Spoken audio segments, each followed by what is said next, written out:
Did you know that choosing the wrong paint color for your bathroom could cost you up to $5,000 when you go to sell your home? I'm not joking.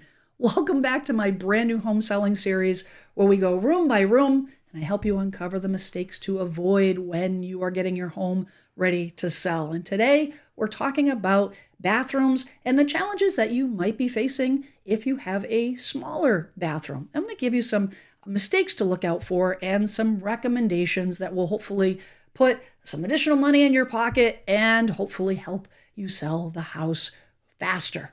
But before we dig into that, I wanted to talk to you a little bit about why this even matters. Now, you might be thinking, Jen, the market is red hot where I'm at. I'm not going to do anything to the house. I'm going to put it on the market as is. It's probably going to sell in a hot second. And you know what? You may be right. But I wanted to chat with you first about the psychology of the buyers that are going to be coming through your home and the fact that most buyers buy emotionally first and pragmatically second. The pragmatic buyers are the ones that don't care about finishes and paint colors and cosmetic items that can be done that don't cost a lot of money. And the bones are good, the layout is good, it checks all the boxes, that's fine. That's not the norm. Most buyers buy on the way they feel. They, yes, have the 3 bedrooms, the bath and a half, the location, check boxes before they get to the house, but ultimately, when they get to the home, if they walk through that front door and they can't see themselves living there, they don't feel comfortable, it doesn't feel welcoming, that is going to affect them and it'll affect their decision on whether they buy the house and how much they're willing to pay for the house. Now, my grandmother would say there is a butt for every seat. And yes, someone out there will appreciate your Hello Kitty wallpaper or your bright orange paint. But the question is how long is it going to take to find that buyer? Historically, the longer a home sits on the market, the more the house needs to be discounted. And every home is saleable. It doesn't matter how customized it is, how personalized it is. Every home will sell. However, it won't necessarily sell in the time frame where it will keep more money in your pocket. You could find a buyer and not do anything to it, but it just means that you potentially will be walking away with less money. Your choice. Do none of the items on the list. That's totally fine. That's totally fine. Still sell the house. But I'm here to try to put a little bit more money in your pocket and maybe shorten that time frame because let's face it, having that home on the market longer and having strangers walk through your house and having it stay staged and all the things, it's a pain. It's a pain. You want to have that time frame as short as possible. So that's what I'm going to dig into today. Okay, we're going to start off by talking about the common features that turn off buyers. And at the top of the list, probably can guess this one by now, the number one mistake you want to avoid is choosing the wrong paint colors. Now, you want to stay away from dark colors, dark accent wall colors. And the reason being is that dark colors absorb light. And when they absorb light, it makes the space feel smaller, which is exactly what you don't want when you're talking about a bathroom or a small bathroom. And buyers are looking for light, bright, airy, clean feeling. That's what they're looking for nowadays. And to achieve that, you want to lean towards light beiges, pale grays, warm whites. And in actuality, that statement that I made at the beginning of the video about the wrong color could cost you $5,000, I didn't make that up. That was based on a Zillow survey. And that survey found that light blue actually was the top color that could add up to $5,000. Now, $5,000, that's debatable whether it'll actually add that much money to your home value, but light blue has been a common color. That's a timeless color for a bathroom because light blue psychologically is a calming color. So there is legitimacy in the fact that the right colors will jive with the buyers psychologically. It'll make them feel more warm and inviting in that space. So pay attention to that. Something that is not expensive to fix, but definitely is super important. Another mistake you want to watch out for are oversized fixtures. Now I'm talking about double sink vanities, oversized toilets, oversized lights, large mirrors. You know, you want to make sure that the relationship between the fixture size and the bathroom size makes sense. If you have like a modest size or average size bathroom and you have a huge vanity, it's probably not working. You probably want to take that out, replace it with something else a little bit smaller. You want to look at the footprint of the bathroom and you want to see how much exposed real estate, how much floor real estate you have, how much exposed flooring you have. the more flooring that is exposed, the better you are. So if you have a really tight space, like for example, I have a small bathroom on the first floor. It's 3.5, and I'm not joking, I'm not exaggerating. It's 3.5 feet wide by 6 feet long. It is a tiny half bath. Honestly, my house is built in 71. I think it was an afterthought, to be honest, but regardless, it's functional. That bathroom had a vanity in it when we moved in. I ripped it out, replaced it with a small pedestal sink, and it is so much better. It is still a small space, but it increased substantially the amount of exposed flooring. So it absolutely helped. So you want to look at, maybe putting in pedestal sinks, floater sinks, sinks that mount right to the wall if you have a really, really small space. You want to maximize that. Now, I do realize that that does take away from storage. We're going to talk about storage in a little bit and give you some suggestions on that. And you do have to balance that, whether it's the main bathroom or not. My downstairs bathroom is not the main bathroom, so storage was not necessarily an issue. But you do have to balance that. But you want to make sure that the overall size of the fixtures doesn't overtake the size of the bathroom. And then the other mistake you want to pay attention to is too much decor or clutter. If you have a lot of decorative items on the top of the toilet, all over the vanity, you've got shelving, open shelving with candles and knickknacks and plants and all the things, it's probably a little too distracting. You probably want to pare down a bit. And again, it has to do with the relationship of how much stuff is there, how much decor versus how much space you have. And the more you can minimize that, and again, we're talking from the perspective of putting your house on the market and the perception to the buyer. The more clutter there is, the more stress-inducing it is to the buyer. So you want to minimize, not 100% take away everything. I met with some folks earlier this week, and that's exactly what they did. And I said, let's take some stuff out of storage. Just a few things, because it felt sterile. So you don't want to go too extreme, but you want to try to clear, especially the top of a vanity. So if you have personal things like, toothbrushes and soap dishes and shaving stuff and hairbrushes, whatever, those types of personal items, you want to store that stuff away, at least during showings when people are coming through the house. You can get some drawer systems, put it under the vanity, or put a small tote that you can take out, and use them, put away. But you want to try to clear the top of that vanity as much as possible, because that does make a difference. All right, so the next thing I want to talk to you about are outdated features that date your space. And the first thing on this list, the first mistake that you absolutely positively need to avoid is carpet in the bathrooms. Now, if you have an older home, if you have a parent that has an older home, you know what I'm talking about. And if you have no idea what I'm talking about, you can Google it. This was all the rage in the 60s and the 70s. It was pretty common. It was a design choice, preference, popular design choice to have carpet in the bathrooms. You get out of the bathtub, out of the shower, and you have nice soft flooring. Yeah, no, you got to get rid of that. Carpet harbors mold and mildew, not to mention seriously dates the home and takes away from the overall appearance, makes the bathroom feel smaller.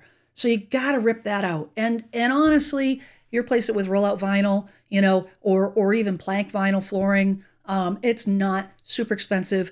Average bathroom sizes, it's not going to cost you a ton of money, but definitely you want to get rid of that carpet. Now, this next item is actually pretty inexpensive, but is often overlooked, and that is old shower curtains. Now, if you've been living in your house for a while, you probably don't even notice it. There is this thing called a scotoma that actually in your brain that allows you to not see things that you see every day. You get used to it. You don't even notice it, the things that are there. And you may not even notice that your shower curtain is pretty old and ratty and maybe faded. And maybe it's in, decent condition, all the things, but we need to replace it. So get a new shower curtain. Do not do plastic. Do not stay away from bright patterns. You want to go with something subtle. You want to go with something that matches the colors on the walls. But a nice, fresh linen, cotton shower curtain that replaces that old faded shower curtain. Highly recommend, and super inexpensive. Now, besides the shower curtain, you want to take a look at your fixtures. If you have any dated or tired fixtures in your bathroom, that faucet, if it hasn't been replaced since 1975, you may want to replace it. Anything that is shiny brass or is rusted, if it has a little bit of rust, or it just is worn looking, you don't have to spend a ton of money.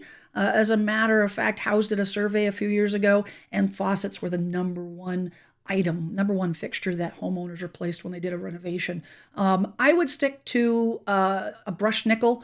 That's a timeless finish. Black is very popular. If it matches your decor in your bathroom, you can do black. But get something basic, but basic and new is much better than elaborate, old, and worn looking. So you look at your faucet, you want to look at your doorknobs, you want to look at your door hinges. Door hinges, because it's a bathroom and you have steam, you're going to have rust. And it's very common. And these things are not expensive to replace, but they do make a difference. Now, if you need some help, if you need a sounding board to know exactly what finish to buy for your bathroom, what color to paint your walls, what finish you should buy for the fixtures or what type of shower curtain, a good resource is going to be your trusted advisor, your real estate agent, a good real estate agent. Absolutely. On this channel, I always recommend interviewing at least 3. I would do it early. If you are looking to move 6 months, 9 months down the road, it is not too early. Now, if you need some help finding an agent, you want a recommendation, I can certainly help you with that. I've been a full-time real estate agent for over 28 years. I've put together a list of the top agents in the country that I've personally vetted, that I stand by, that work the same way I do, and I'm happy to connect you with one of those agents. Yes, I get a small referral fee if you do end up using that agent, but there's no obligation. I want you to choose the right agent for you. And that means you have to interview multiple agents to get to that point. So you fill out the description. In the description is a link. You fill that link out, short form. I'll get in touch with you. We'll start the process. And I'm happy to help. It's no cost to you to do so. And I just want to make sure that you get the right agent, because the right agent can help you with making sure that you do pick the right paint colors and the right fixtures and the right shower curtain and all the other things that we're about to talk about. Okay, so the next thing I want to talk to you about is layout and functionality. And the first mistake that I want you to avoid is lack of storage. Now, we talked earlier about having cabinets that were too big, vanities that had too much storage. Well, what if you have the opposite? What if you have a pedestal sink or a very small vanity and you don't have, any storage? You have very little storage, and that is going to detract to the buyers. It's going to be a negative to the buyers just as much as having an oversized vanity and having it be, overpowering to the room. So what can you do? Well, then you need to add storage. It doesn't mean you have to totally remodel the bathroom. Although if you do have a pedestal sink in a very large bathroom, I do recommend putting in a vanity. However, if you have a small vanity and you still have, storage issues, there are some things. You can go vertical and do vertical storage over the commode, over the toilet.